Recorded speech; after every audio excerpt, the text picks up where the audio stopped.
নমস্কার সকলকে। আপনারা শুনছেন ভোকাল আর্ট ম্যানিয়া, তোমার আমার গল্প ওয়ার্ডস। আজ আপনাদের জন্য রয়েছে লেখিকা মৌ রুবি দাসের কলমে কিছু কথা বাকি আছে। গল্প পাঠে ও গল্পের সূত্রধার আমি দেবাত্রী। গল্প শুরু করার আগে বলে রাখি, আপনারা যদি আমাদের চ্যানেলটি এখনও সাবস্ক্রাইব না করে থাকেন তাহলে অনুগ্রহ করে সাবস্ক্রাইব করে পাশে থাকা বেল আইকনটি ক্লিক করে দেবেন, যাতে আমাদের নতুন গল্প এলেই তা সর্বপ্রথম আপনার নিকট পৌঁছায়। আজকের গল্প লেখিকার সম্পূর্ণ অপ্রকাশিত গল্প। শুরু হচ্ছে কিছু কথা বাকি আছে।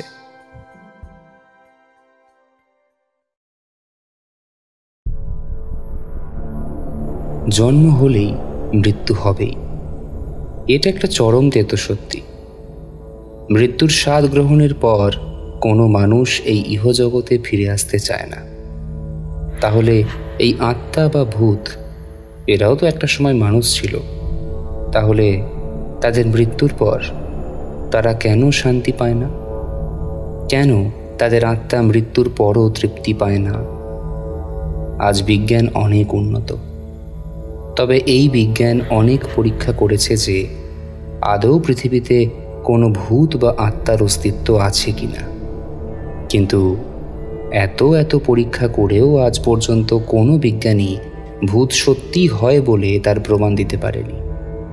তবে কোনো বিজ্ঞানী এইটা বলেছে যে যেসব মানুষ তাদের মনের ইচ্ছে প্রবল কিন্তু কোনো দুর্ঘটনায় মারা যায়, তাদের না বলা কিছু কথা যাকে তারা বলে যেতে চায় হয়তো মৃত্যুর জন্য আর বলা হয়ে ওঠে না, তারা হয়তো সেই কথা বলার জন্যই আবার ফিরে আসে। এমনই এক ঘটনার কথা আজ আমরা বলবো। তার না বলা কিছু কথা যা বলার খুব দরকার, তাই হয়তো সে মৃত্যুর পরও ফিরে এসেছে। কিন্তু সে কে?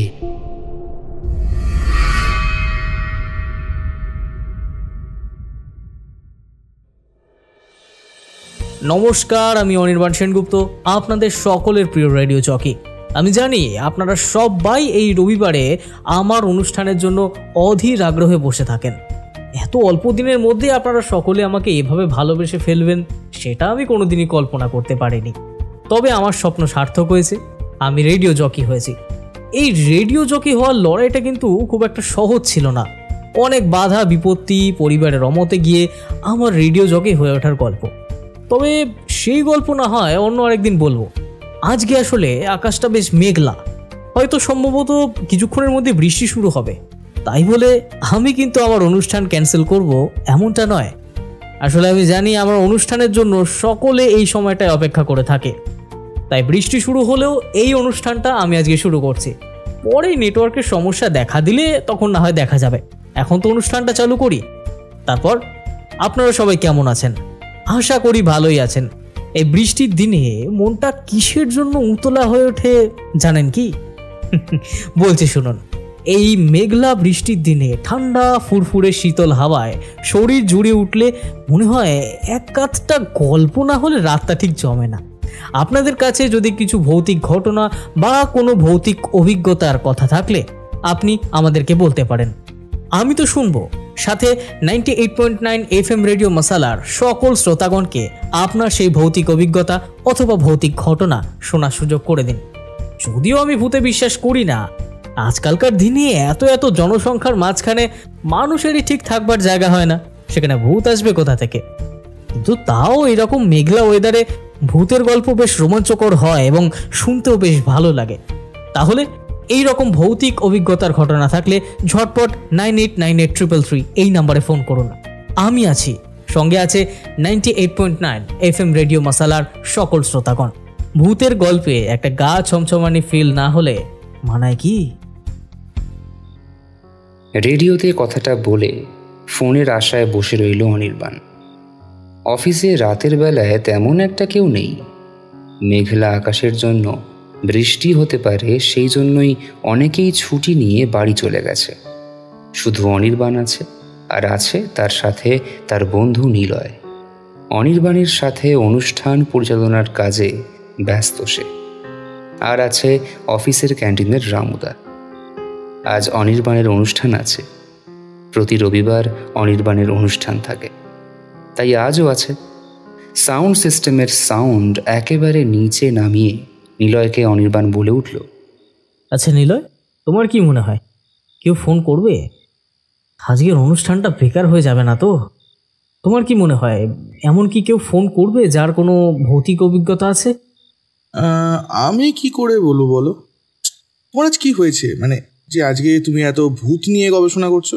তোমার জীবনে কোনো ভৌতিক অভিজ্ঞতা আছে নাকি? আরে ধুর, এই নাস্তিক মানুষদের আবার ভৌতিক অভিজ্ঞতা থাকতে পারে নাকি? তুমি কি ছোট থেকেই নাস্তিক, মানে ভগবান টগবান বিশ্বাস করো না বুঝি? বিশ্বাস করতাম এককালে, কিন্তু একটা ঘটনা আমাকে ভগবানের কাছ থেকে অনেক দূরে নিয়ে যায়। তা কি ঘটনা আমাদেরও একদিন বলো, আমরাও শুনি যে কারণে তুমি ভগবানের থেকে এতটা দূরে চলে এসেছো। আমার মা বলেন জীবনে ওনার অমতে কিছুই হয় না। সেটাই তো, ওই জন্যই তো আমি ওনার কাছ থেকে দূরে সরে এসেছি। আমার জীবনের অতি মূল্যবান জিনিসটাই উনি আমার কাছ থেকে কেড়ে নিয়েছেন, তাই ওনার প্রতি বিশ্বাসটা আমার আর নেই। যাকে বাদ দাও, বলছি এক কাপ কফি হলে কেমন হয়? দেখো না, যদি কেউ থাকে তাহলে দুজনের জন্য দুটো কফি নিয়ে আসো না। এই এক নাগাড়ে বসে থেকে আর ভালো লাগছে না। কফি খেতে খেতেই না হয় দুজনে গল্প করব, আর দেখি যদি কোনো ফোন আসে। অনির্বাণের কথা শুনে নিলয় বলে উঠল, আচ্ছা ঠিক আছে, তুমি একটু বসো, আমি আসছি। এমন সময় জোরে একটা বাজ পড়ার শব্দ শোনা গেল।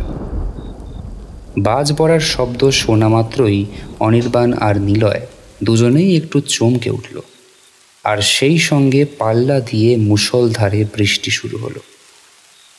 বৃষ্টির শব্দ শুনতে পেয়ে অনির্বাণ বলে উঠল, হে, আজকের শোটা একেবারেই ফ্লপ হবে।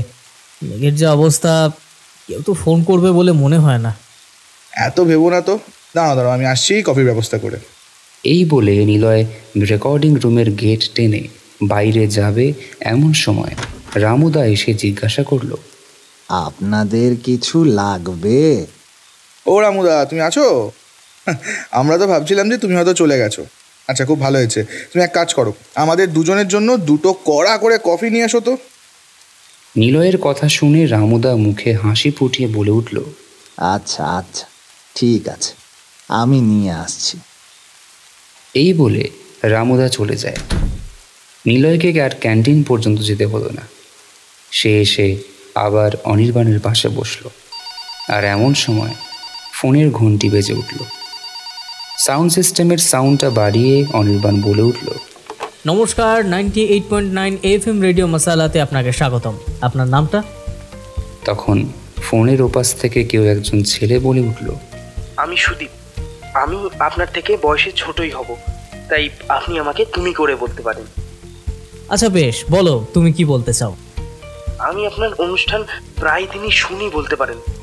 আমি আপনার একজন ভক্ত।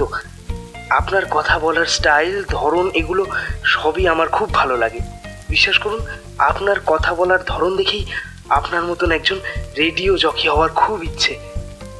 সুদীপের কথা শুনে অনির্বাণের ঠোঁটে একটা মিষ্টি হাসি খেলে গেল, আর অনির্বাণ বলে উঠল, বেশ তো, তাহলে রেডিও জকি হওয়ার চেষ্টা চালিয়ে যাও আর নিজেকে তৈরি করো। ভবিষ্যতে হয়তো একদিন তোমাকে এই রেডিও স্টেশনে আমারই চেয়ারে তোমাকে আমি দেখতে পাবো। জানি না ভাগ্যে কি আছে, তবে যদি থাকে তাহলে আমি অবশ্যই চেষ্টা করব। এই আপনার মতনই কোনো এক রবিবারে আপনার চেয়ারে বসেই এভাবেই সকল শ্রোতাদের সাথে নিয়ে আড্ডা দেব। সুদীপের কথা শুনে অনির্বাণ খুব খুশি হলো আর বলল, তা তোমার বয়স কত? আমি সবে কলেজ পাশ করেছি, তারপর ম্যাথামেটিক্স নিয়ে মাস্টার ডিগ্রির জন্য যাদবপুর ইউনিভার্সিটিতে ভর্তি হয়েছি। আচ্ছা বেশ, খুব ভালো কথা। তো তাহলে বলো, তোমার কাছে কি এমন কোনো ভৌতিক অভিজ্ঞতা আছে যা তুমি আমাকে এবং FM রেডিও মশালা শ্রোতাগণকে তুমি শোনাতে চাও? না অনির্বাণদা, আমার কাছে কোনো ভৌতিক অভিজ্ঞতা নেই। আপনার সাথে কথা বলার খুব ইচ্ছা হচ্ছিল, তাই আজ ফোনটা করেই ফেললাম। কিছু মনে করবেন না, আপনাকে ভৌতিক কোনো অভিজ্ঞতার কথাই বলতে পারছি না। আচ্ছা, কোনো ব্যাপার না, ঠিক আছে।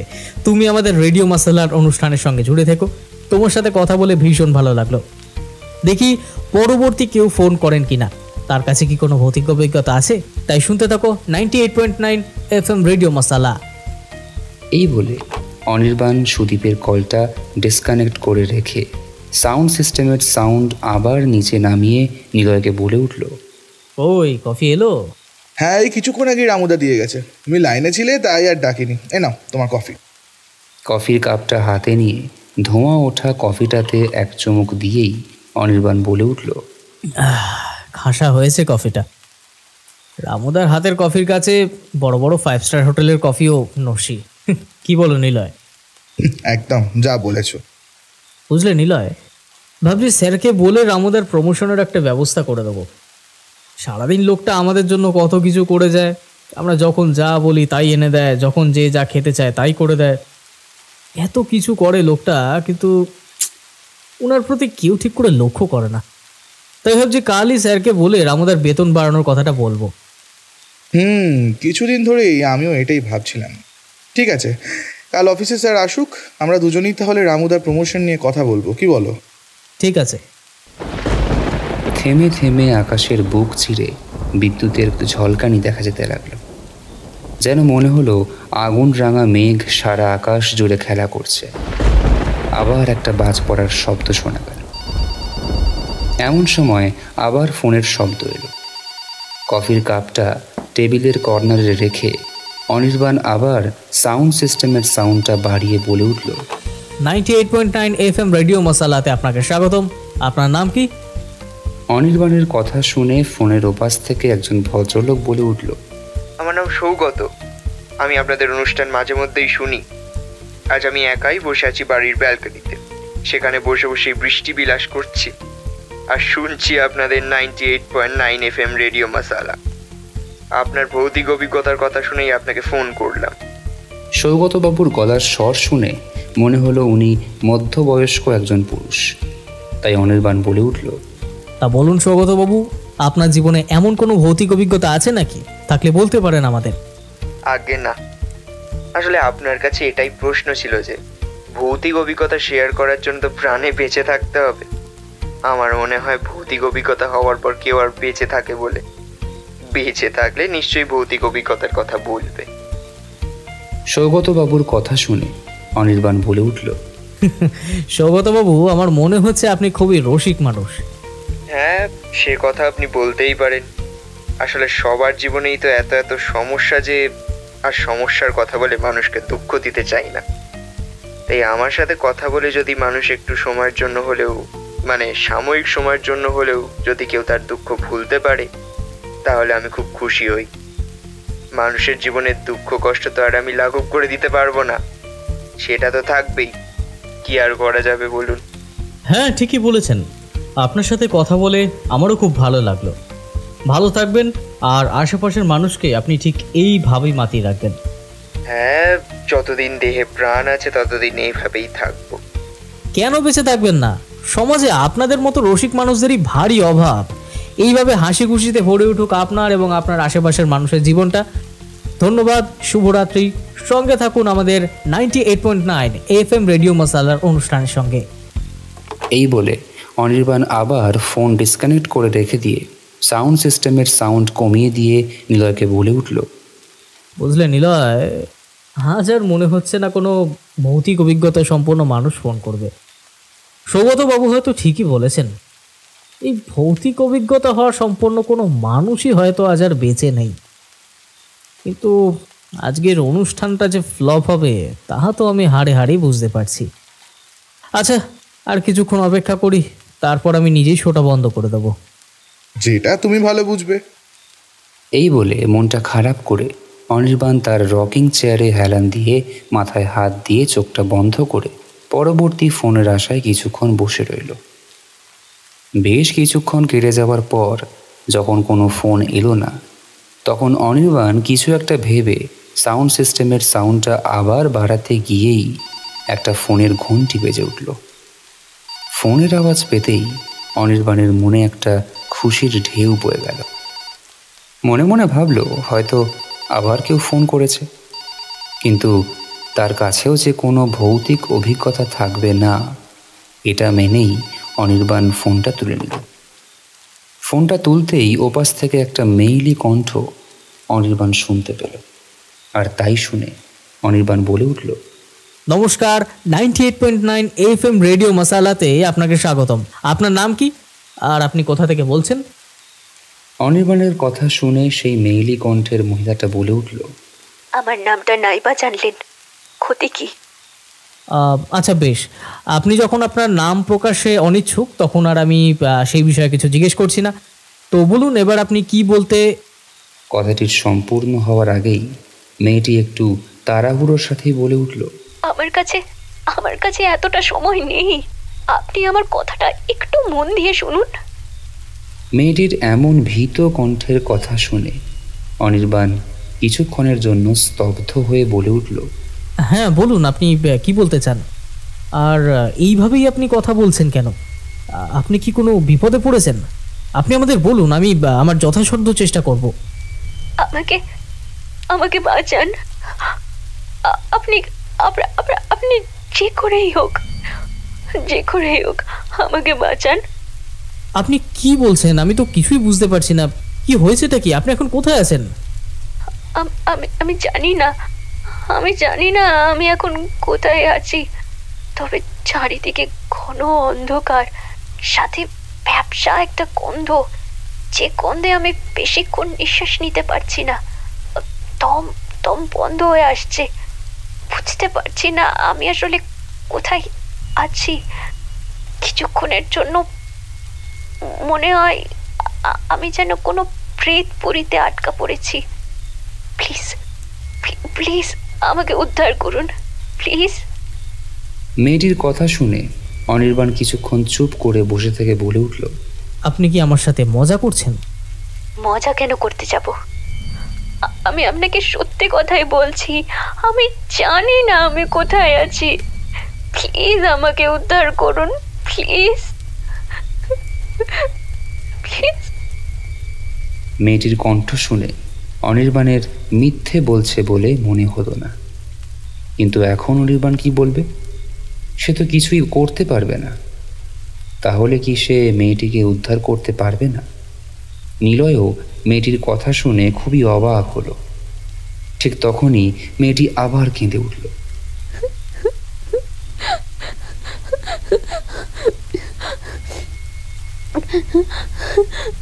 মেয়েটির কান্না শুনে অনির্বাণ বলে উঠল, দেখুন এইভাবে কাঁদলে কিন্তু কোনো সমস্যার সমাধান পাওয়া যাবে না। আপনি প্লিজ ভয় পাবেন না, একটু শান্ত হন। আর আপনি আমাকে বলুন যে আপনি কিছুক্ষণ আগে কোথায় ছিলেন? তখন কি আপনার জ্ঞান ছিল? কখন আপনি বুঝতে পারলেন যে আপনি এমন একটা জায়গায় আছেন? বলছি শুনুন, তবে আমার জ্ঞান ছিল না।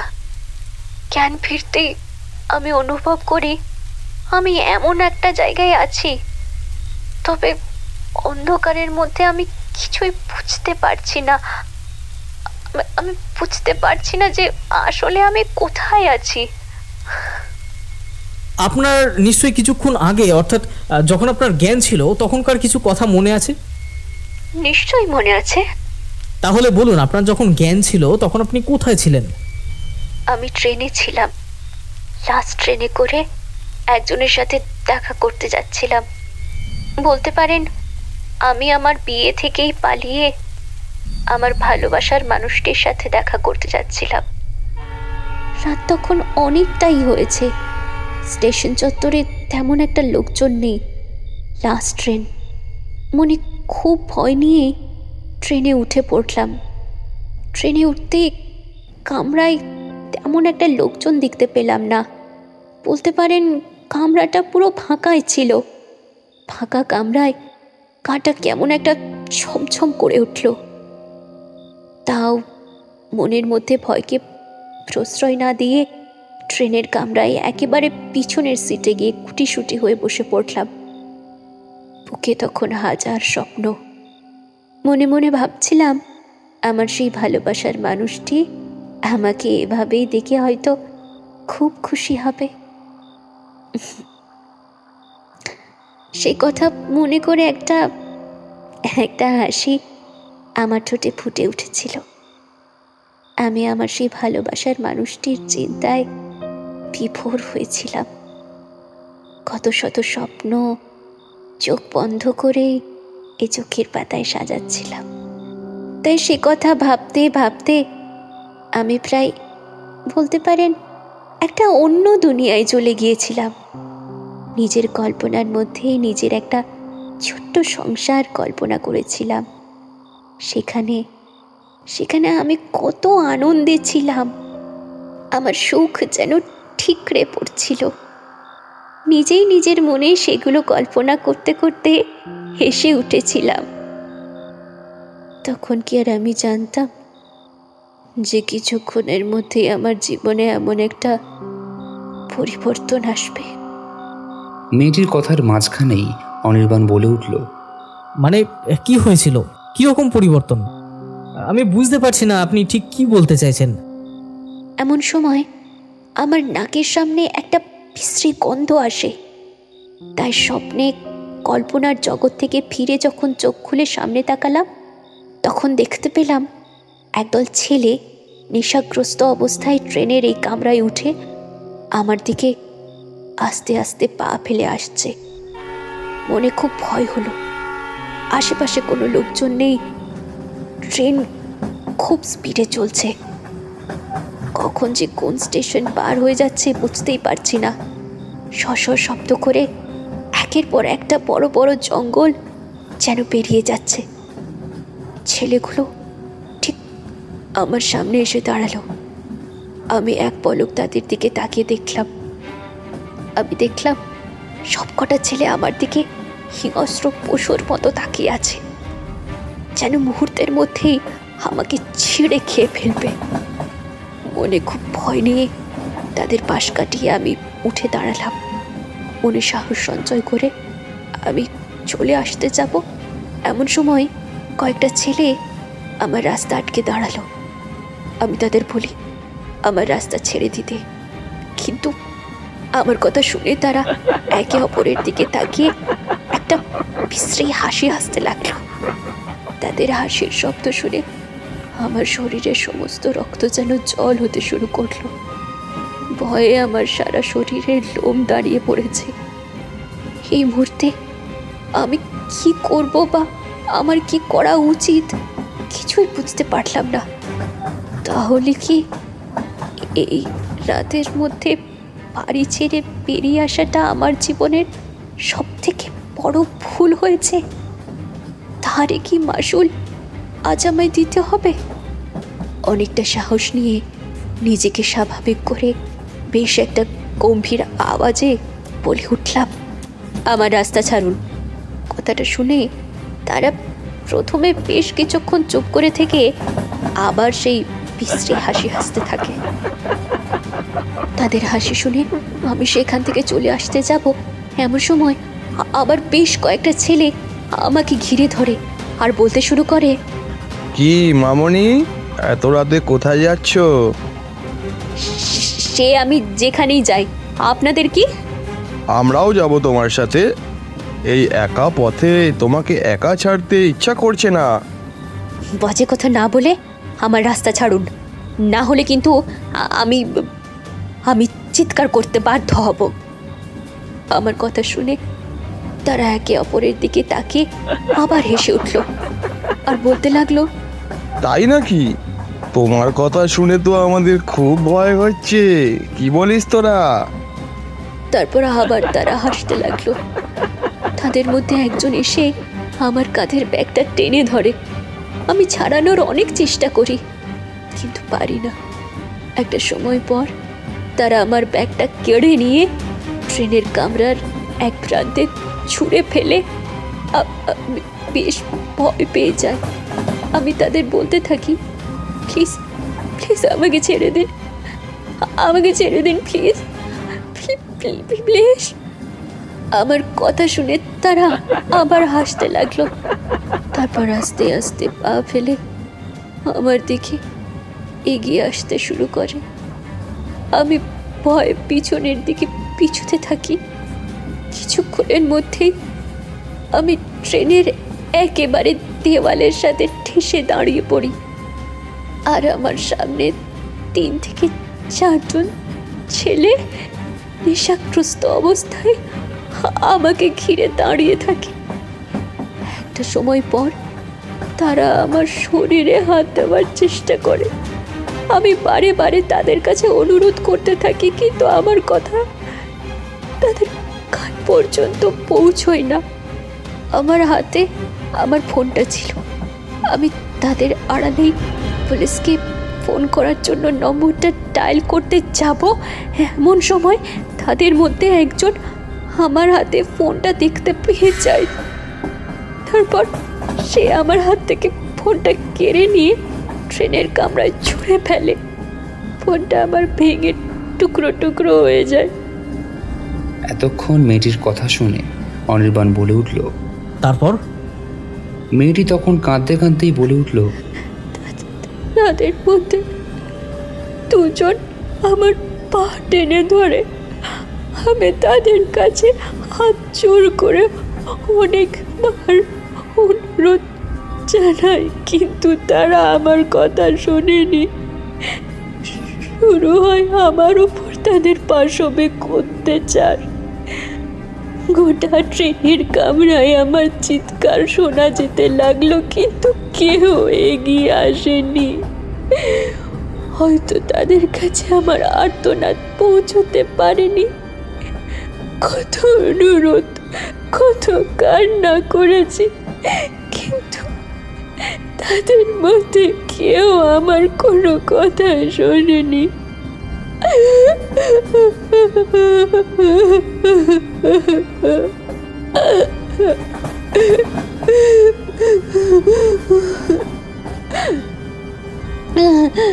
একটা সময় পর তাদের পাশবিক অত্যাচার আমি সহ্য করতে না পেরে জ্ঞান হারিয়ে ফেলি, কিন্তু তাতে তারা শান্ত হয় না।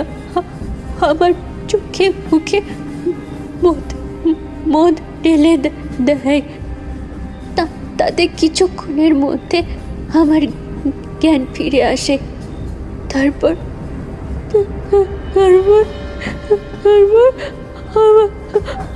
আমার তাদের অত্যাচার শুরু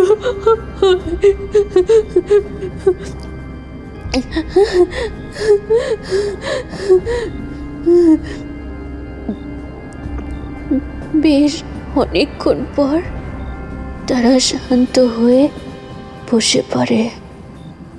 তখন আর আমার বেঁচে থাকার সব ইচ্ছে শেষ, কিন্তু মনে একটাই বাসনা, যারা আমার এমন অবস্থা করেছে তাদের আমি ছাড়ব না।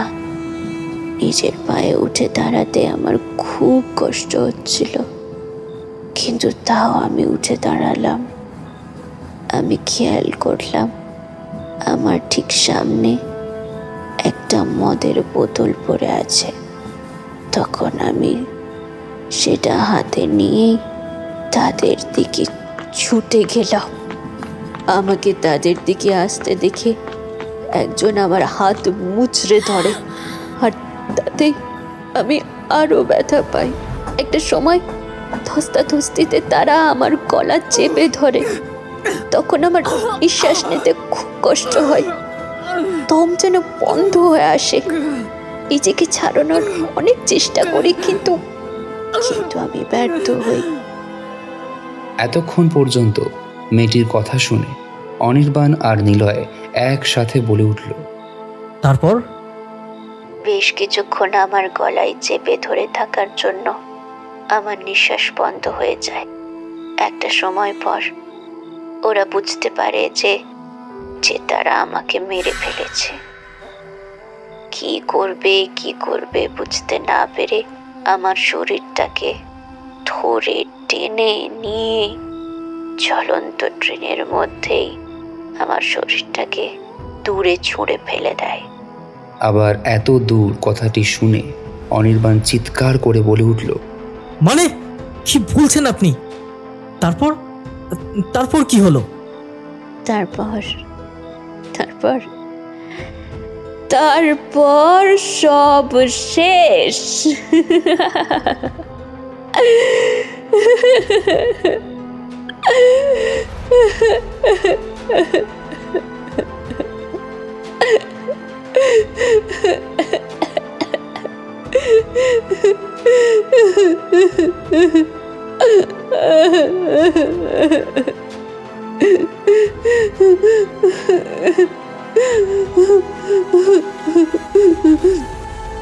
তারপর মেয়েটি আবার কাঁদতে লাগলো।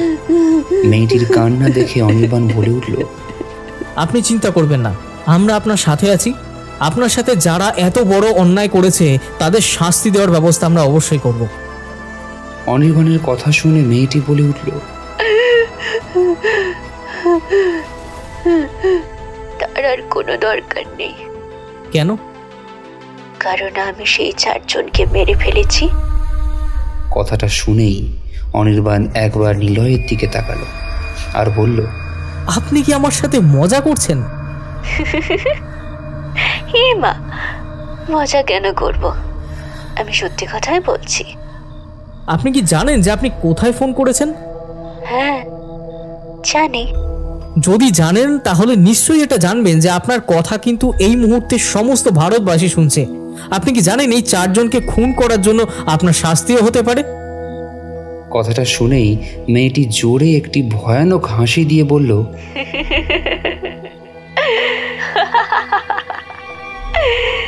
তাই নাকি? কিন্তু সেটা কিভাবে করবেন? আমাকে খুঁজে পেলে তো আপনি শাস্তি দেবেন। আমি কথা দিচ্ছি, আপনি আমাকে খুঁজে বের করুন, আমি নিজে পুলিশের কাছে গিয়ে ধরা দেব। কথাটি শুনে অনির্বাণের মোটেও ঠিক লাগলো না। এমন কেউ রেডিও মশলার অফিসে ফোন করে এত বড় মিথ্যে কথা বলবে? এতটা সাহস কারোর হতে পারে? তাহলে কি মেয়েটি মানসিক ভারসাম্য নেই, না সত্যি সত্যি মেয়েটি যা বলছে তা একেবারেই সত্যি কথা? কি হচ্ছে অনির্বাণ আর নিলয় কিছুই বুঝতে পারছে না। তাই একটা দীর্ঘশ্বাস ত্যাগ করে অনির্বাণ বলে উঠল, বেশ, আপনার কথা না হয় বিশ্বাস করলাম, কিন্তু আপনি এখন কোথায় আছেন? তা তো জানি না। কি বলছেন আপনি? হ্যাঁ মানছি আপনার উপর যা হয়েছে তা ঘোরতর অন্যায়, কিন্তু তাই বলে এইভাবে আপনি নিজের হাতে আইন তুলে নিতে পারেন না। অনির্বাণের এই কথাটি শুনে সেই মেয়েটি গর্জে উঠে বলে উঠল, 2 বছর ধরে ওদের কেউ শাস্তি দিতে পেরেছে? হ্যাঁ, পেরেছে শাস্তি দিতে? ওরা তো দিব্যে সুখে ঘুরে বেরিয়েছে। এই ঘটনার 2 বছর পেরিয়ে গেছে, তাহলে আপনি এখন কোথায় আছেন? আছি কোথাও একটা। এই 2 বছর ধরে আমি প্রতি রাতে, প্রতি মুহূর্তে এই সময়টার জন্য অপেক্ষা করেছি। আর আজ আমি সেই সুযোগ পেয়েছি, আমি শেষ করে দিয়েছি। আমি শেষ করে দিয়েছি। আপনি যে কি বলছেন আমি তো কিছুই বুঝতে পারছি না। তাহলে আপনি এখন আছেন কোথায়? এমন সময় মেয়েটি কথা বলা বন্ধ করে দেয়। Hello hello please, hello hello please answer, hello. Anirban বারবার হ্যালো হ্যালো বলতে লাগলো। আপনি আছেন লাইনে? হ্যালো। তখন ওপাশ থেকে মেয়েটি বলে উঠল, অনি। অনি ডাকটা শোনা মাত্রই অনির্বাণ বলে উঠল, কে আপনি? আমাকে তুমি চিনতে পারছো না? এতক্ষণ পর মেয়েটির গলায় অনির্বাণ নিজের ডাক নামটা শুনে বলে উঠল, আপনি কে বলছেন? আপনি কি তবে? হ্যাঁ, আমি সেই মায়া। হ্যাঁ অনি, আমি মায়া। সেদিন আমি বাড়ি থেকে বেরিয়ে তোমার কাছেই আসছিলাম। চোখে আমার কত স্বপ্ন ছিল, সব সব শেষ হয়ে গেল অনি, সব শেষ হয়ে গেল। কি বলছো তুমি? এত কিছু হয়েছে। মায়া, তুমি কোথায় আছো সেটা আগে বলো, আমি যাচ্ছি। সেটা আর সম্ভব নয়। কেন? তুমি কি আজও আমার উপর রাগ করে আছো? না না, সেটা নয়। টিভি খুলে দেখো। কি দেখবো? দেখো তুমি। মায়ার কথা শুনে অনির্বাণ নিলয়কে ফোনে নিউজটা দেখতে বলল। আর তাতে অনির্বাণ দেখল নিউজে দেখাচ্ছে বর্ধমান থেকে হাওড়াগামী ট্রেনে 4টি লাশ পাওয়া গেছে, আর সেখানে অনেক পুলিশ। খবরটা দেখে অনির্বাণ অনেকবার হ্যালো হ্যালো বলতে লাগলো, কিন্তু ওপাশ থেকে আর কোনো আওয়াজ শোনা গেল না। অনির্বাণ খুব চিন্তায় পড়ে যায়। এদিকে বৃষ্টির মাত্রা কমে গেলে অফিসের বস অফিসে আসে, আর এসেই রেকর্ডিং রুমে গিয়ে দেখে অনির্বাণ হেডফোন কানে নিয়ে বারে বারে হ্যালো হ্যালো বলছে। সবটা দেখে অফিসের বস নিরঞ্জন বসু রায় অনির্বাণকে বলে উঠল, অনির্বাণ, কী সব হচ্ছে আমার অফিসে? হঠাৎই বসের আওয়াজ শুনতে পেয়ে অনির্বাণ খুব উত্তেজিত হয়ে বলে উঠল, স্যার স্যার আমার মায়া ফোন করেছিল স্যার, ও খুব বিপদে আছে স্যার, প্লিজ ওকে আমাদেরকে বাঁচাতে হবে প্লিজ। K Maya? স্যার আমার ভালোবাসা, মানে আমি যাকে ভালোবাসি সেই মায়ের কথা বলছি স্যার। আচ্ছা, তো সে তোমাকে ফোন করে কি বললো? না না স্যার, সে আমাকে ফোন করেনি, হয়তো তার কাছে আমার নাম্বার নেই, তাই হয়তো আমার সঙ্গে যোগাযোগ করবার জন্যই মায়া রেডিও মাসালার অনুষ্ঠানের মাধ্যমে আমার সাথে যোগাযোগ করে। কোন অনুষ্ঠান, যেটা আজ রাতে শুরু করেছিলে? হ্যাঁ স্যার। তোমার কি মাথা খারাপ হয়ে গেল? কেন স্যার? কারণ সেই অনুষ্ঠান তুমি অনেক আগেই বন্ধ করে দিয়েছো, তাই তো আমি এলাম।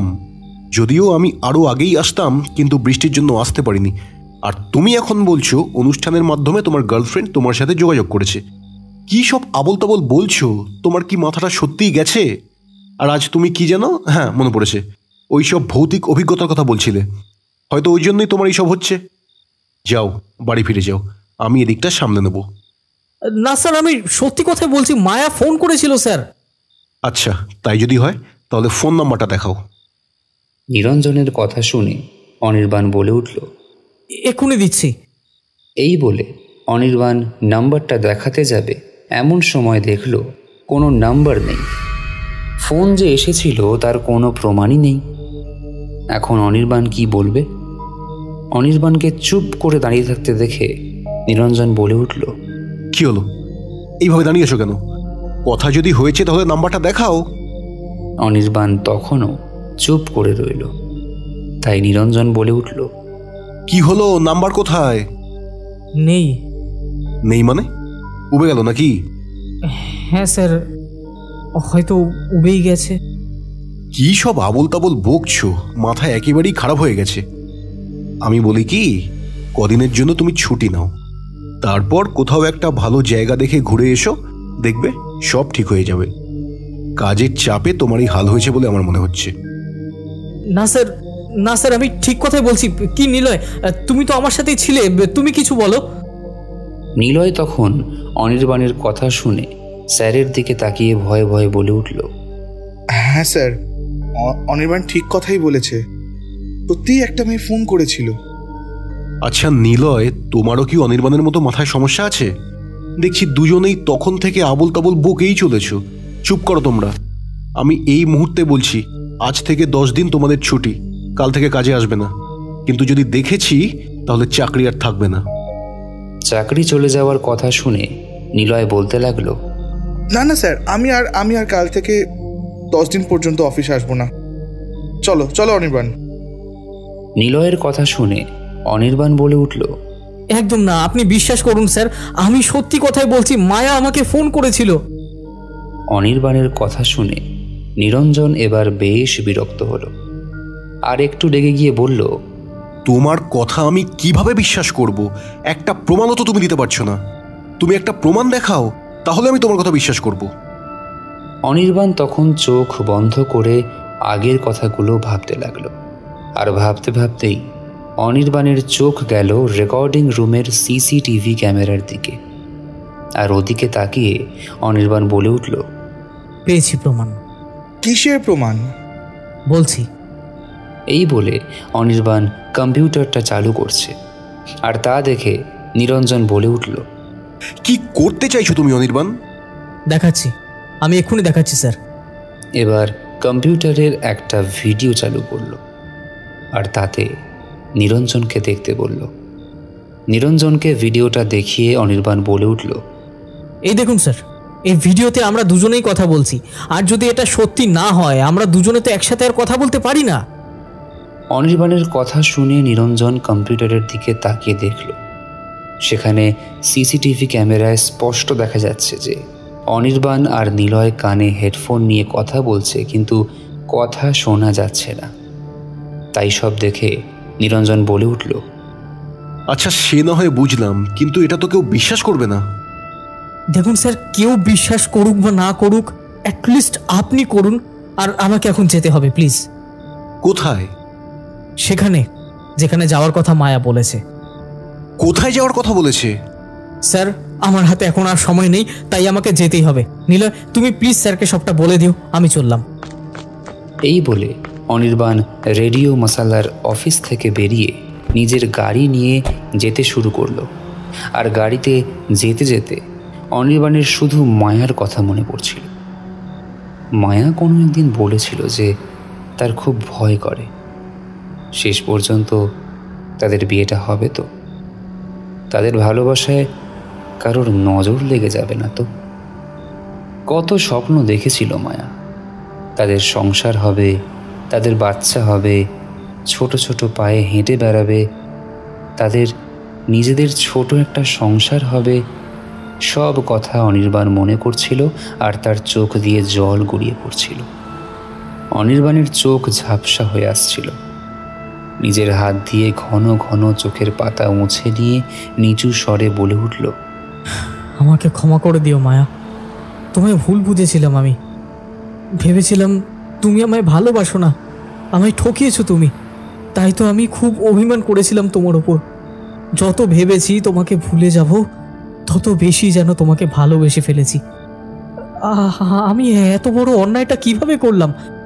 তোমার প্রতি বিশ্বাসটাই আমি রাখতে পারিনি।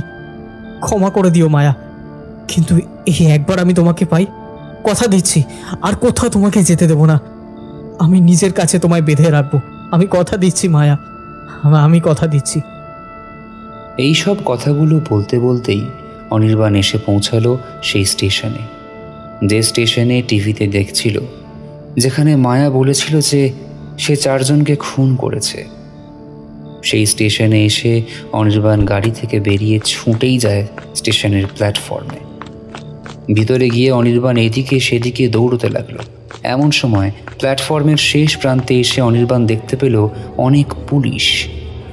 অনির্বাণ বুঝতে পারল যে এখানেই তাদের সেই খুন হয়েছে। ভাবলো হয়তো ওখানেই মায়া থাকবে, তাই কিছু না ভেবেই দৌড়ে গেল। আর দৌড়ে ট্রেনের ভিতর যেতে গেলে 2 জন কনস্টেবল এসে অনির্বাণকে আটকে দিল। আর তখন অনির্বাণ বলল, আমাকে যেতে দিন ভেতরে।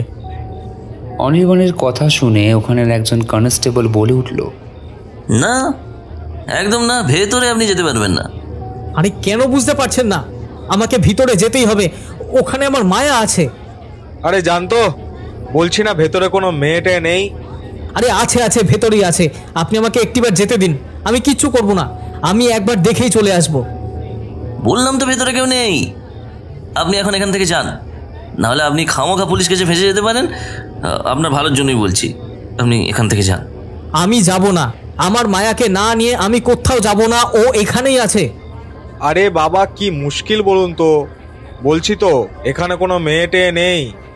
তখন অনির্বাণ খুব উত্তেজিত হয়ে চিৎকার করে বলে উঠল, আরে এখানে নেই তো কোথায় গেল? এখানেই আছে, আপনারা ঠিক করে দেখেননি, আমাকে যেতে দিন। এরপর অনির্বাণকে ওই 2 জন কনস্টেবল ভিতরে যেতে দেয় না। তাই অনির্বাণ শেষ পর্যন্ত হাতাহাতির পর্যায়ে পৌঁছে যায়। এমন সময় ট্রেনের বাইরে এত চিৎকার চেঁচামেচির আওয়াজে ট্রেনের ভিতর থেকে একজন পুলিশ অফিসার বেরিয়ে আসে আর এসেই জিজ্ঞাসা করে, কি হয়েছেটা কি? এখানে তো চিৎকার চেঁচামেচির আওয়াজ কিসের জন্য হচ্ছে? পুলিশ অফিসারের কথা শুনে সেই 2 জন কনস্টেবলের মধ্যে একজন কনস্টেবল দৌড়ে গেল ট্রেনের কাছে আর গিয়ে বলল, দেখুন না স্যার, একজন খুব ঝামেলা করছে। কিসের ঝামেলা? মেটাতে পারছেন না? আপনারা কি জানেন না যে এখানে 4-4টে খুন হয়েছে? তারই তদন্ত চলছে। তাড়াতাড়ি ঝামেলা মিটিয়ে ফেলুন। হ্যাঁ হ্যাঁ স্যার, মিটিয়ে ফেলছি। এই আপনি চলুন এখান থেকে। না, আমি যাব না, আমি ভেতরে যাব। ছাড়ুন, ছাড়ুন আমাকে। কি হয়েছেটা কি? দেখুন না স্যার, উনি আমাদের কোনো কথাই শুনছেন না। কি সমস্যা ওনার? জানি না স্যার, উনি শুধু বলছেন উনি নাকি একবার ট্রেনের ভেতরে যাবেন। কে উনি? আমার কাছে নিয়ে আসুন তো। আচ্ছা স্যার, আমি তাহলে ওনাকে একবার ডেকে আনছি। এই বলে সেই কনস্টেবল দৌড়ে এলো অনির্বাণের কাছে আর এসেই বলতে লাগলো, এই যে শুনুন, বড় স্যার আপনাকে একবার ডাকছে। কনস্টেবলের কথা শুনে অনির্বাণ বলে উঠল, কোথায় কোথায়? ওই যে ওখানে, চলুন। এই বলে অনির্বাণ ট্রেনের কাছে দৌড়ে এলো আর দৌড়ে এসে ট্রেনের কামরার সামনে দাঁড়াতেই সেই পুলিশ অফিসার একবার অনির্বাণের দিকে তাকিয়ে বলে উঠল, আরে অনির্বাণ যে। পুলিশ অফিসারের মুখে অনির্বাণ নিজের নাম শুনে একবার ভালো করে সেই পুলিশ অফিসারের দিকে তাকিয়ে দেখল আর বলে উঠল, সোমনাথ তুই? হ্যাঁ আমি। সোমনাথ আর অনির্বাণ দুজনেই খুব ভালো বন্ধু, তবে কাজের সূত্রে তারা দুজনেই এখন বাইরে থাকে। সোমনাথকে দেখে অনির্বাণ বলে উঠল, তুই এখানে কি করছিস? এই স্টেশনটা তো আমার থানার আন্ডারেই পড়ে। এখানে খুন হয়েছে আর তারই তদন্ত চলছে, কিন্তু তুই এখানে কি করছিস? ভাই আমার একটা উপকার করবি তুই? বল না কি করতে হবে। প্লিজ আমাকে একবার ট্রেনের কামরায় যেতে দে প্লিজ। অনির্বাণের কথা শুনে সোমনাথ অবাক হয়ে অনির্বাণের দিকে তাকিয়ে রইল আর বলল, কি বলছিস তুই? হ্যাঁ রে, আমাকে একবার ট্রেনের কামরায় যেতে দে, তুইও চল আমার সাথে প্লিজ। শোন, কি হয়েছে সেটা আমাকে একবার বলবি? তুই মায়াকে চিনিস তো? মায়া? কোন মায়ার কথা বলছিস? আরে আমার মায়ার কথা বলছি। হ্যাঁ মনে পড়েছে। কি হয়েছে মায়ার? মায়াকে খুঁজে পাচ্ছি না। কেন? মায়া কোথায় ছিল? মায়া এই ট্রেনে ছিল। কি বলছিস? কখন ছিল? এই ট্রেনে তো আজ রাতে খুন হয়েছে। তোর মায়া তাহলে আগেই নেমে গেছে। অনির্বাণ কথাটি শুনে মায়ার কথা বলল না যে এই খুনগুলো আসলে মায়াই করেছে। সোমনাথের কথায় চুপ করে রইলে সোমনাথ বলে উঠল, কিরে কি ভাবছিস? আমার তো মনে হচ্ছে মায়া আগেই ট্রেন থেকে নেমে গেছে। তুই কি কিছুই জানিস না? আমি জানি না, কিচ্ছু জানি না। আমি শুধু জানি মায়া এই ট্রেনে ছিল, ব্যাস। আচ্ছা, কিন্তু ট্রেন এখন পুরো ফাঁকা, ট্রেনে কোথাও কেউ নেই। তাও একবার চল, এই খুন টুন দেখে মায়া কোথাও হয়তো অজ্ঞান হয়ে যদি পড়ে থাকে। কিন্তু আমি যদিও দেখেছি, পুরো ট্রেন তল্লাশি হয়ে গেছে। আচ্ছা চল দেখি আরেকবার। এই বলে সোমনাথ অনির্বাণকে নিয়ে ট্রেনের ভিতরের দিকে যেতে লাগলো আর দুজন কনস্টেবলকে বলল, আপনারা যান, আমি দেখে নিচ্ছি। এরপর দুজন কনস্টেবল সেখান থেকে চলে গেল। অনির্বাণকে নিয়ে সোমনাথ ট্রেনের কামরার ভিতরে যেতে লাগলো। এমন সময় সোমনাথের ফোনটা বেজে উঠল আর সেই জন্যই সোমনাথ অনির্বাণকে বলল, অনির্বাণ তুই এখানে একটু দাঁড়া, আমি একটু ফোনে কথা বলে আসছি, তারপর আমরা দুজনেই না হয় ট্রেনের ভিতর যাব, ঠিক আছে? সোমনাথের কথা শুনে অনির্বাণ হ্যাঁ সূচক মাথা নাড়ল আর তা দেখে সোমনাথ সেখান থেকে ফোনে কথা বলার জন্য একটু সামনের দিকে এগিয়ে গেল। অনির্বাণ ওখানে দাঁড়িয়ে রইল। এমন সময় ট্রেনের কামরার ভিতরে কিছু একটা আওয়াজ পেতেই অনির্বাণ আস্তে আস্তে পা ফেলে ট্রেনের কামরার ভিতরের দিকে যায় আর ট্রেনের ভিতরে দাঁড়াতেই অনির্বাণ দেখতে পায় চারজন ছেলে মায়াকে খুব বিরক্ত করছে, মায়ার শরীরে হাত দেওয়ার চেষ্টা করছে। মায়া বারে বারে মানা করছে। এমন সময় অনির্বাণ দেখল ট্রেন চলছে, কিন্তু কিছুক্ষণ আগেই তো ট্রেন দাঁড়িয়েছিল, তাহলে এখন চলছে কি করে? অনির্বাণ আগে দৌড়ে গিয়ে ট্রেনের চেন টেনে ধরে, কিন্তু তাতে কিছুই হচ্ছে না, ট্রেন থামছে না। অনির্বাণ অনেক চেষ্টা করেও ট্রেন যখন থামাতে পারল না, তখন দৌড়ে গেল মায়ার কাছে। মায়ার সামনে গিয়ে সেই ছেলেগুলোকে মারতে চাইল, কিন্তু অনির্বাণ পারছে না। মায়াকে তাদের হাত থেকে বাঁচানোর অনেক চেষ্টা করছে, কিন্তু কিছুতেই অনির্বাণ না মায়াকে ছুঁতে পারছে আর না সেই ছেলেগুলোর কিছু করতে পারছে। কী সব হচ্ছে অনির্বাণ কিছুই বুঝতে পারছে না। অনির্বাণ চিৎকার করতে থাকে, সে বারে বারে বলতে থাকে মায়াকে ছেড়ে দিতে, কিন্তু কেউই যেন অনির্বাণের কোনো কথা শুনতে পাচ্ছে না। অনির্বাণের নিজেকে পাগল পাগল লাগছে। সে নিজের চোখের সামনে তার ভালোবাসার মানুষটির সম্মানহানি হওয়া দেখছে। নিজের চোখে দেখে অনির্বাণ চোখ বন্ধ করে নেয় আর বলতে লাগলো, আমার মায়াকে তোরা ছেড়ে দে, ছেড়ে দে, ছেড়ে দে, ছেড়ে দে। এইসব কথা বলতে বলতে অনির্বাণ ট্রেনের কামরায় নিচে মাথা নিচু করে বসে পড়ল আর খুব কাঁদতে লাগলো। এমন সময় আবার মায়া বলে উঠল, পারবে না অনি, তুমি আমাকে বাঁচাতে পারবে না। সব সব শেষ হয়ে গেছে গো অনি, সব শেষ হয়ে গেছে। নিজের চোখের সামনে মায়ার সম্মানহানি দেখল অনির্বাণ। মায়ার উপর হওয়া সব অত্যাচার অনির্বাণ নিজের চোখে দেখে ট্রেনের কামরায় আঘাত করতে লাগলো, আর তাতেই জানালার কাঁচখানা ছন ছন শব্দ করে ভেঙে পড়ল। একটা সময় পর সেই 4 জন ছেলে মায়ের গলা চেপে ধরল। অনির্বাণ চুপ করে বসে থেকে সবটা দেখছে, আর অনির্বাণ নিজেকে এতটা অসহায় হয়তো কোনোদিন দেখেনি। আজ তারই চোখের সামনে তার ভালোবাসার মানুষটিকে 4 জন মিলে ছিঁড়ে ছিঁড়ে খাচ্ছে। অনির্বাণ বসে থেকে চোখের জল ফেলছে, আর তারই ঠিক সামনে মায়া অনির্বাণের দিকেই যেন তাকিয়ে আছে। একটা সময় সেই 4 জন ছেলে মায়ের শরীরটাকে ধরে চলন্ত ট্রেনের কামরার বাইরে ছুঁড়ে ফেলল, আর তা অনির্বাণ দেখে না বলে চিৎকার করে উঠল আর এগিয়ে এসে বলতে লাগলো, না, আমার মায়াকে ফেলো না, আমার মায়াকে ফেলে দিও না, আমার মায়াকে ফেলে দিও না। কিন্তু তারা কেউই অনির্বাণের কথা শুনতে পেত না। অনির্বাণ ছুটে গেল ট্রেনের সেই দরজার কাছে। মায়াকে ছুঁড়ে ফেলার সাথে সাথেই অনির্বাণও ঝাঁপ দিয়ে যাবে, এমন সময় পিছন থেকে অনির্বাণকে কেউ চেপে ধরে। অনির্বাণ নিজেকে ছেড়ে দেওয়ার কথা বারে বারেই বলতে থাকে। যখন অনির্বাণকে আর আটকানো সম্ভব হচ্ছে না, তখন সোমনাথ অনির্বাণকে নিজের দিকে ফিরিয়ে সজোরে একটা থাপ্পড় দেয়।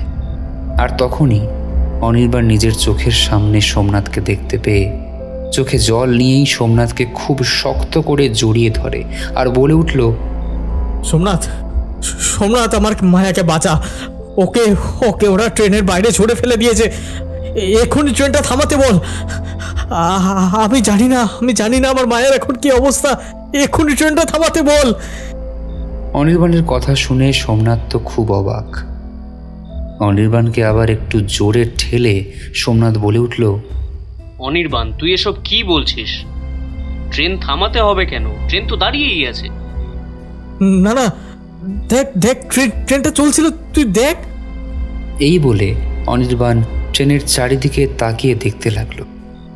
অনির্বাণ দেখল, সত্যিই তো ট্রেন চলছে না, ট্রেন তো দাঁড়িয়েই আছে। কিন্তু কিন্তু আমি যে দেখলাম ট্রেনটা চলছিল, আমি কতবার করে ট্রেনের চেন টানার চেষ্টা করলাম, তাহলে ওগুলো আমি কি করছিলাম? এই সোমনাথ, আমি কি ভুল দেখলাম?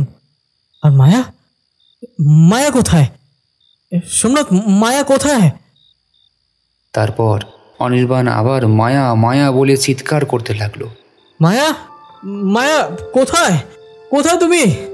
তখন অনির্বাণের আবার চিৎকার শুনে সোমনাথ বলতে লাগলো, কি করছিস অনির্বাণ? এখানে তোর মায়া নেই। আরে আরে, ছিল, আমার মায়া এখানে ছিল।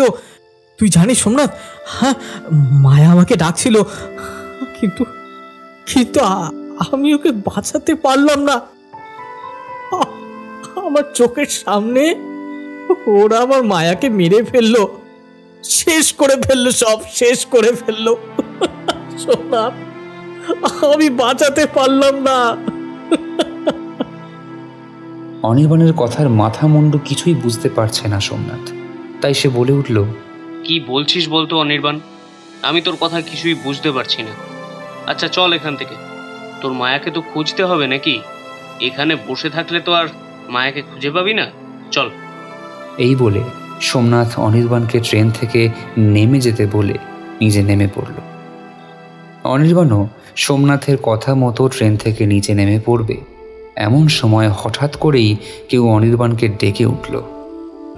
অনির্বাণ পিছন ফিরে তাকালো আর দেখল তার ঠিক পিছনে মায়া দাঁড়িয়ে আছে। অনির্বাণ আবার মায়াকে দেখে মায়ার কাছে গেল আর বলতে লাগলো, তুমি কোথায় চলে গিয়েছিলে মায়া? হ্যাঁ, আমি কতবার করে তোমায় ডাকছিলাম, চলো বাড়ি ফিরে যেতে হবে তো, চলো আমরা বাড়ি যাব। অনির্বাণের কথা শুনে মায়া তৃপ্তি ভরে অনির্বাণের দিকে তাকিয়ে মিটিমিটি হাসতে লাগলো। অনির্বাণ মায়ের হাসি দেখে বলে উঠল, এইভাবে হাসার কি আছে? হ্যাঁ, আমি কি তোমার সাথে মজা করছি নাকি আমি কোনো নতুন জোকস করলাম? কোনটা? অনির্বাণের কথা শুনে মায়া বলে উঠল, তোমার এই বকুনিটা আমি এই 2 বছর খুব মিস করেছি। হয়তো এর আগেও আমাকে তোমার বকুনি মিস করতে হবে। আর মিস করতে হবে না, অনেক হয়েছে। চলো তো, এবারে তোমাকে আমি ছাড়ছি না, একেবারে বিয়ে করে তোমাকে বাড়িতে তুলবো আমি, চলো। কথাটি শুনে মায়া একটু হাসতে লাগলো। তা দেখে অনির্বাণ বলতে লাগলো, হ্যাঁ অনেক হয়েছে, আর হাসতে হবে না, চলো বাড়ি। এই বলে অনির্বাণ যেমনি মায়ার হাত ধরতে যাবে অমনি অনির্বাণ কিছুতেই মায়াকে ছুঁতে পারল না। তা দেখে অনির্বাণ বলে উঠল, এসব কি হচ্ছে মায়া? আমি তোমাকে ছুঁতে পারছি না কেন? তুমি যে আমাকে আর কোনো দিনও ছুঁতে পারবে না। মানে কিছু বলছো তুমি? কেন ছুঁতে পারবো না? এইসব ঠাট্টাই আর কি, কিন্তু তুমি এখন বন্ধ করো। হ্যাঁ, আমার কিন্তু আর ভালো লাগছে না, বাড়ি চলো। না অনি, আমি তোমার সাথে আর কোথাও যেতে পারবো না। কেন? তুমি কি আমার উপর রাগ করছো? দেখো দেখো, এই যে আমি কান ধরছি, আর তোমার উপর অভিমান করবো না লক্ষ্মীটি, এমন করে না, বাড়ি ফিরে চলো। অনি, আমি তো অনেক দিন আগেই চলে গিয়েছি গো। শুধু আমার যারা ক্ষতি করেছিল আমি তাদের শাস্তি দেওয়ার জন্যই ফিরে এসেছিলাম। আমি তাদের শাস্তি দিয়েছি, এবার আমার যাওয়ার পালা। মানে তুমি কোথায় যাবে আমাকে ফেলে? যেতে তো ইচ্ছে করছে না গো, কিন্তু উপায় নেই। দেখো মায়া, আমি কিন্তু আর সহ্য করতে পারছি না, প্লিজ বাড়ি ফিরে চলো। তুমি কেন বুঝতে পারছো না? আমি আর সেই তোমার মায়া নেই। আরে মানেটা কি? মানেটা হলো অনেক, আমি আর বেঁচে নেই। আমি এখন একটা হাওয়া। আমি এখন যেখানে সেখানে যেতে পারি, যেখানে খুশি সেখানে যেতে পারি। হ্যাঁ। না, আমি বিশ্বাস করি না। তোমাকে বিশ্বাস করতে হবে অনি, তোমাকে বিশ্বাস করতে হবে। আমাদের রাস্তা যে এখন আলাদা হয়ে গেছে অনি। আমি এত কিচ্ছু জানি না মায়া, তুমি আমার সাথে প্লিজ বাড়ি যাবে, ব্যাস। অনেক কথা হয়েছে, আর কোনো কথা নয়। না অনি, তোমাকে বুঝতে হবে যে তোমার আর আমার রাস্তা আলাদা হয়ে গেছে অনেকদিন আগেই। কিন্তু আমার আত্মার শান্তি পাইনি, কারণ আমার সাথে যারা অন্যায় করেছিল তাদের আমি নিজের হাতে শাস্তি দিয়েছি। আর একটা কথা যেটা তোমাকে বলতে চেয়েছিলাম, যে সেদিন আমি তোমার কাছে আসার জন্য আমি আমার বাড়ি ছেড়েছিলাম, কিন্তু আমি শেষ পর্যন্ত তোমার কাছে পৌঁছতে পারিনি। তুমি ভেবেছিলে আমি তোমাকে ঠকিয়েছি, তবে বিশ্বাস করো আমি তোমাকে ঠকাইনি। আমি তোমাকে কিভাবে ঠকাতে পারি? আমি যে তোমাকে ভীষণ ভীষণ ভালোবাসি, খুব ভালোবাসি। কিন্তু আমাদের একসাথে হওয়াটা আর আমাদের ভাগ্যেই নেই। আমাকে যে চলে যেতেই হবে। জানো অনি, সেদিন আমার শরীরটা ট্রেন থেকে ছুঁড়ে ফেলে দেয় তখন আমার শরীরটা পড়ে একটা ঘন জঙ্গলে। আমার জ্ঞান ছিল না। যখন আস্তে আস্তে জ্ঞান এসেছিল, তখন আমি দেখি আমার শরীরটা কতগুলো হিংস্র পশুতে ছিঁড়ে ছিঁড়ে খাচ্ছিল। হ্যাঁ, হিংস্র পশুগুলো আমার শরীরটা ছিঁড়ে ছিঁড়ে খাচ্ছিল। আমি জেগে থেকে আমার চোখের সামনে আমার শরীরটাকে খুবলে খাওয়া দেখেছি, কিন্তু আমার কিছুই করার ছিল না, কারণ নিজের জন্য কিছু করা তখন আমার পক্ষে সম্ভব ছিল না। তাই নিজেকে শেষ হতে দিলাম। তবে মনে একটা ইচ্ছা ছিল যে তোমাকে শেষবারের মতো দেখতে পেলাম না। কত স্বপ্ন ছিল আমার চোখে, তোমার সাথে বিয়ে হবে, আমাদের ছোট্ট একটা সংসার হবে, আমাদের সন্তান হবে, কিন্তু সবচেয়ে এখন শুধুই স্বপ্ন গো অনি। তুমি আমাকে ভুলে গিয়ে নতুন করে আবার নিজের জীবন সাজিয়ে নিও অনি। আমার যে যাওয়ার সময় হয়ে এসেছে, আমি চললাম। না না মায়া, আমি তোমাকে ছাড়া থাকতে পারবো না। তুমি প্লিজ আমাকে ছেড়ে যেও না। এই বলতে বলতেই মায়ার ছায়ামূর্তিটা আস্তে আস্তে আবছা হয়ে গেল। অনির্বাণ অনেকবার করে মায়াকে আঁকড়ে ধরার চেষ্টা করেছে, কিন্তু অনির্বাণ পারেনি, কারণ আজ মায়া ইহজগতের সকল বাঁধন থেকে মুক্ত। সে যে মৃত্যুর স্বাদ পেয়েছে, আর যারা মৃত্যুর স্বাদ পায় তারা তো আর ইহজগতে ফিরে আসতে চায় না। মায়াও তেমন। সে অনির্বাণের মায়া কাটিয়ে চলে গেছে পরপারে, অনেক দূরে। সেখানে আমাদের মতো সাধারণ মানুষদের জায়গা হয় না। অনির্বাণ নিচে বসে কাঁদতে থাকে, আর এসেই অনির্বাণকে এমন আকাশ পাতাল এক করে কাঁদতে দেখে শান্ত করার জন্যই সোমনাথ অনির্বাণকে জড়িয়ে ধরে। আর তখনই অনির্বাণ বলে ওঠে,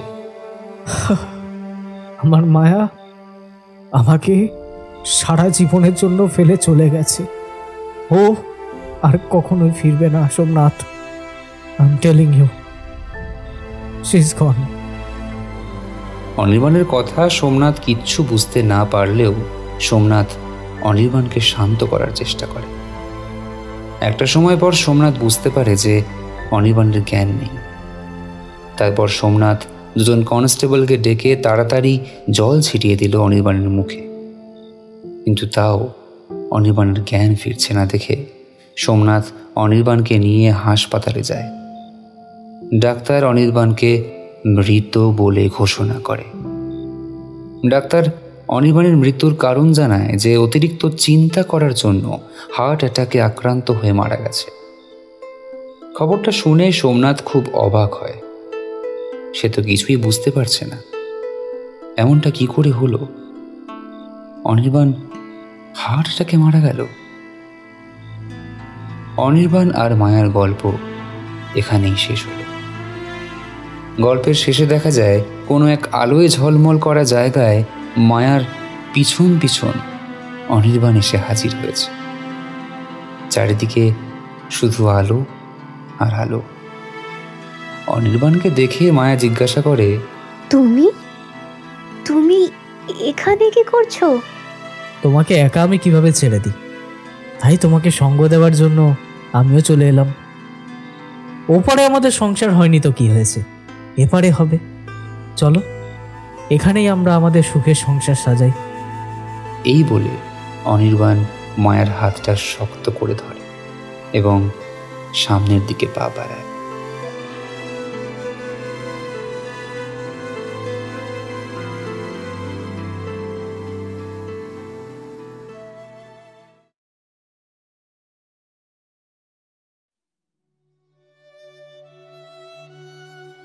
এতক্ষণ শুনছিলেন কিছু কথা বাকি আছে। গল্পের রচনা মৌ রুইদাস, অনির্বাণের চরিত্রে অতনু, নিলয় শুভম, রামুদা স্বরূপ, সুদীপ দেবজিৎ, সৌগত দীপমন্ত্র, মায়া শুভ স্বপ্না, নিরঞ্জন রতনু, জনৈক ব্যক্তি চরিত্রে বিনায়ক, কনস্টেবলদের চরিত্রে অর্ণব ও প্রবাল, সোমনাথের ভূমিকায় রুদ্রনীল, গল্পের নাট্যরূপ ও পরিচালনায় লিলি, শব্দ সংযোজন ও আবহ সজ্জায় উস্কো ও খুস্কো, প্রচ্ছদ অলঙ্করণে আকাশ, সমগ্র পরিচালনায় আমি দেবাত্রী। শেষ হলো আমাদের আজকের গল্প। আগামী দিনে আমরা আবারও ফিরব আরও এক নতুন গল্প নিয়ে। ততদিন ভালো থাকুন, পাশে থাকুন ও শুনতে থাকুন ভোকাল আর্ট ম্যানিয়া, তোমার আমার গপ্পোভার্স।